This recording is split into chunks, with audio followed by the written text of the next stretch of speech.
兄弟姊妹，大家平安。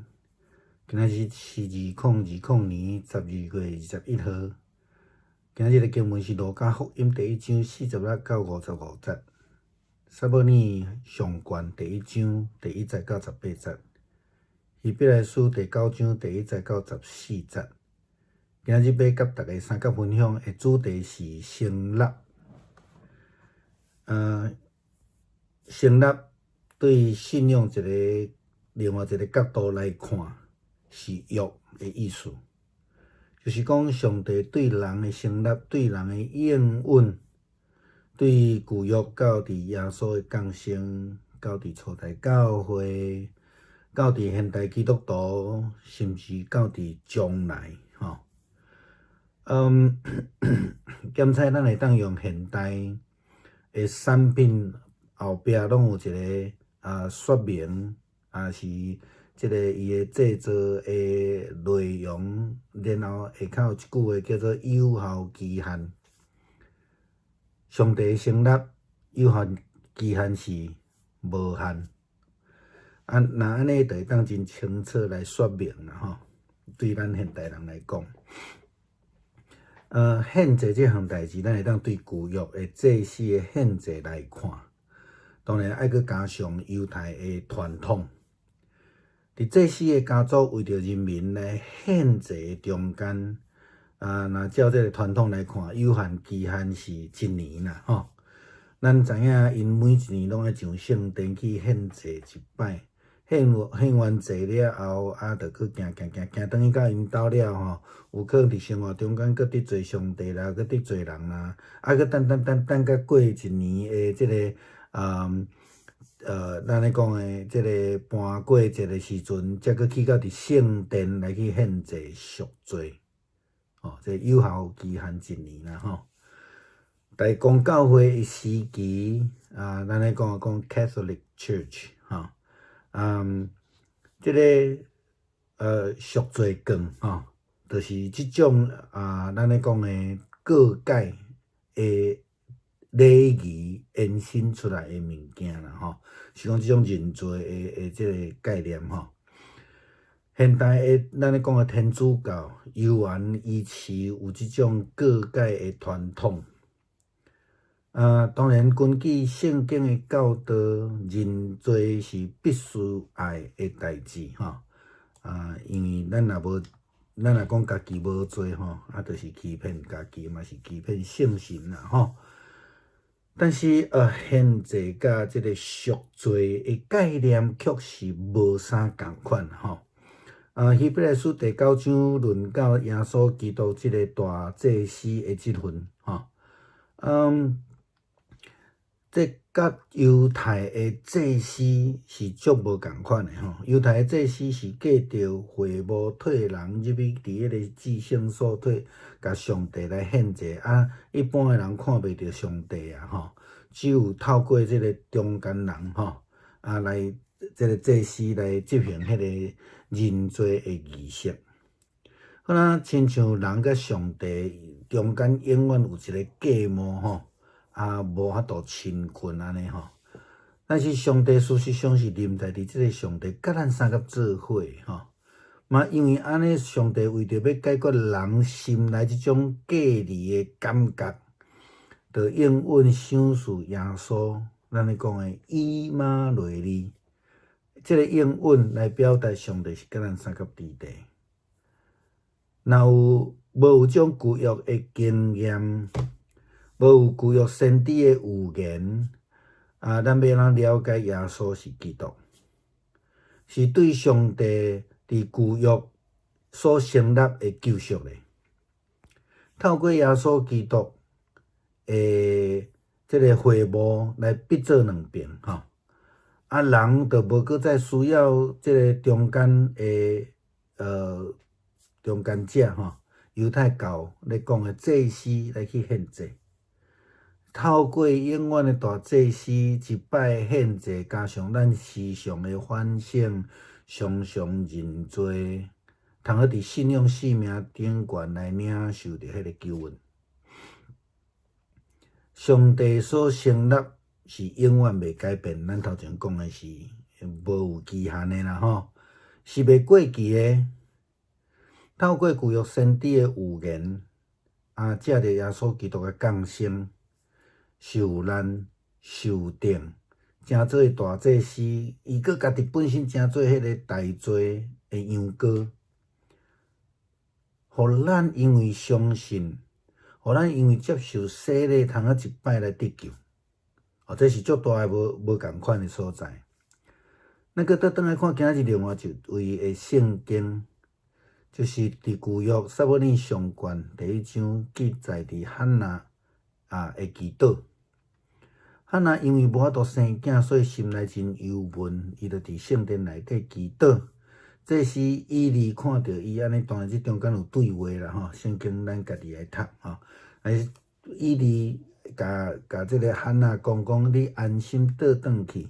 愿以色列上帝照你所求的赏赐你。汉娜甲伊回答讲，愿你常常用仁慈来对待我。这个对话真清楚是祭司甲汉娜中间的对话，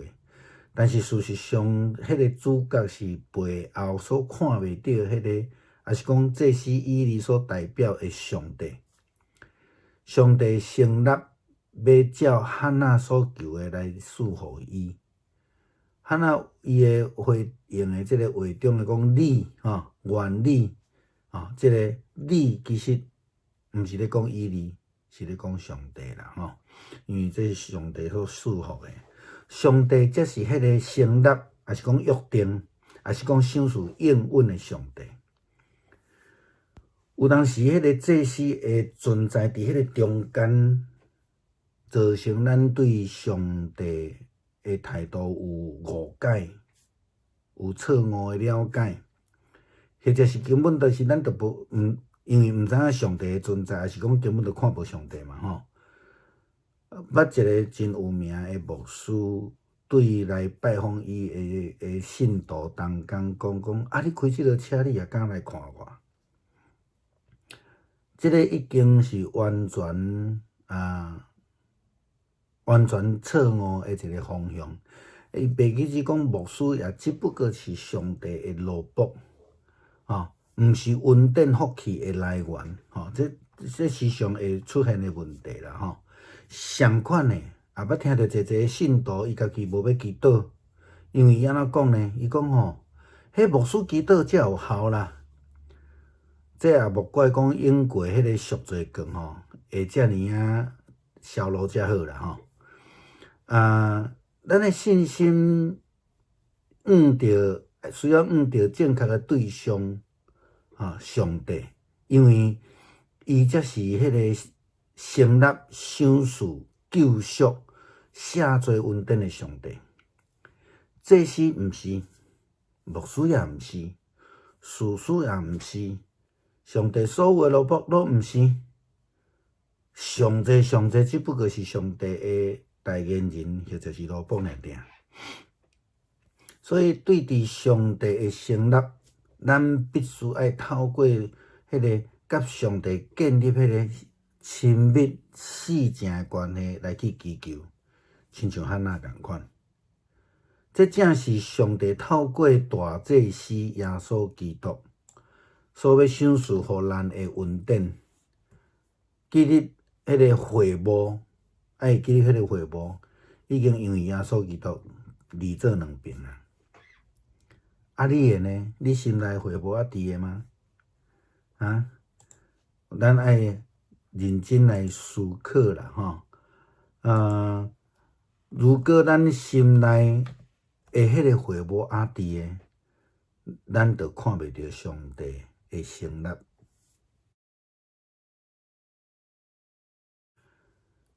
弟兄姊妹平安，今天是2020年的12月21号。今天的经文是路加福音第1章46节到55节，撒母耳记第1章上卷第1章1到18节，希伯来书第9章1到14节。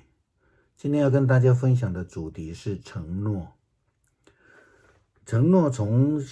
圣经或是信仰的角度来讲，有另外一个说法叫做约定啊，约定约啊。那也就是说，上帝的承诺对人的应许，从旧约到耶稣降生，从初代教会到现代的基督徒，乃至于一直到将来哈。或许我们可以用一个比较现代化的说法来形容了哈。上帝的约，上帝的承诺，就像我们每一个产品的背后都有一个说明，上面有一个有效期限。那上帝的承诺呢，后面就2个字叫做无限啊。我想这样就可以很清楚来说明啊，我们今天所要分享的哈。我们从旧约的祭司的传统献祭来看，或是从所谓的犹太文化的传统来看，祭司家族为人们献祭，这个有效期限是多久？知道吗？1年哈。你知道犹太人每1年都要献祭一次哈。那献完祭之后回家，可能得罪了上帝，又得罪了人，或是说不小心打老婆啦、骂老婆啦，或者什么事情都可能哈。可是他们必须要等到隔1年的逾越节才能到圣殿去献祭啊，所以有效期限是1年哈。大公教会时期，就是我们现在说的那个 Catholic Church， 所谓的天主教哈，就是说还没有改教之前，他们的赎罪券就是从这样子的传统到告解的这个礼仪，然后延伸出来的。现代的天主教会仍然维持的告解的好的传统。根据圣经的教导，认罪是必须要的。我们不能说自己无罪，那是骗人的，也是骗自己的哈。但是献祭跟赎罪的概念，其实在耶稣基督降生之后，那个概念是完全不相同的。希伯来书第9章论到的耶稣基督，他那个大祭司的那个职分，与犹太祭司其实有非常大的不同。犹太祭司会隔着会幕帮人跟上帝来献祭献祭给上帝，这人们其实是看不到的看不到上帝，他只有透过这一位中间人祭司来执行这个认罪的仪式，好像人跟上帝永远是隔了一层很紧密的遮蔽，所以没有那种亲密的关系人们无法跟上帝亲近，但是上帝却是真实的临在这个世界上，那他怎么办？因此上帝就透过耶稣基督上帝就透过耶稣基督要解决这个隔离的感觉他赐下了耶稣，那一位称为以马内利的上帝，来表达上帝是与我们同在的。如果没有旧约的经验，没有先知的预言，我们如何能够了解耶稣就是基督那一位大祭司，是上帝所承诺的救赎呢？透过耶稣基督，会幕已经裂成2半，人们不再需要透过犹太教传统的祭司去献祭，而是透过永远的大祭司耶稣基督的献祭，加上我们时刻的反省，常常的认罪，这个信仰生命上面就可以得救。上帝的承诺我们在前面说过了，是永不改变的，永不改变的，也不会过期的。透过旧约的先知的预言，透过耶稣基督的降生、受难、受定，成为大祭司，又成为代罪羔羊，他自己成为代罪羔羊，让我们因为相信他，接受洗礼，而一次得救。我们再看看撒母耳记上卷记载这个哈拿祷告的这个事情。哈拿因为自己没有办法生孩子，心里忧闷，那他在圣殿里面祷告，祭司以利看到了，然后这个当中有一些对话啊，我们自己可以去阅读今天的经文，然后我们就看到后面，这个祭司以利呢就告诉哈拿说：“你安心回去吧，愿以色列上帝照你所求的赐给你。”哈拿回答：“愿你常以仁慈待我。”这个对话好像是祭司以利跟哈拿的对话，字面上也看也是这样子哈。但是事实上，其实这个后面的承诺者其实是一个看不到的上帝。哈拿祷告的对象，以利的祝福，他说：“愿以色列的上帝照你所求的赐给你。” OK， 以色列的上帝，所以上帝承诺会照着哈拿所求的来赐给他。哈拿的话当中的你，愿你常以仁慈待我，这个你其实虽然是对着以利说的，其实在讲上帝上帝所说的这没有问题，上帝的承诺，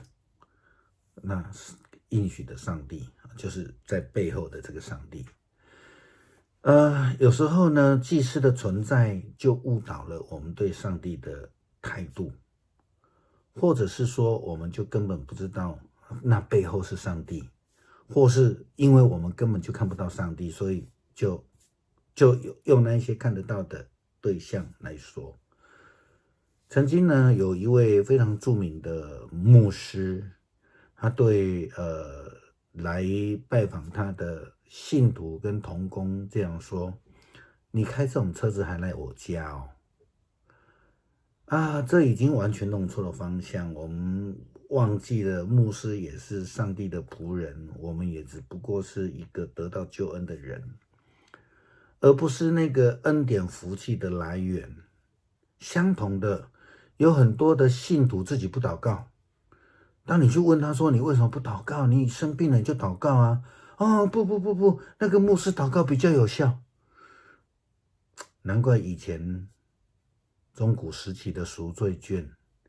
销路这么好。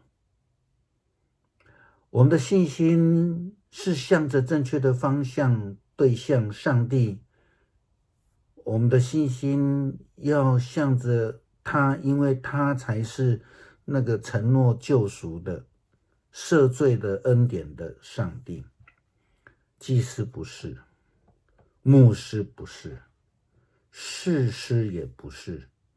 上帝所有的仆人都不是那个来源。这些人最多只不过是上帝的代言人，或是上帝的仆人而已。对于上帝的承诺，我们必须透过与上帝建立亲密的关系，然后去祈求。谁是一个很好的例子？今天的经文讲的哈拿，祭司还没来的时候，他就在祷告了这正是上帝透过大祭司耶稣基督所要赐给我们的恩典。记得，因着耶稣基督，那个会幕已经裂成两半了。那牧师要问一个事情：我们内心的会幕还在吗？裂开了没有？如果没有还在的时候，要小心，因为这样子我们就看不到上帝的承诺。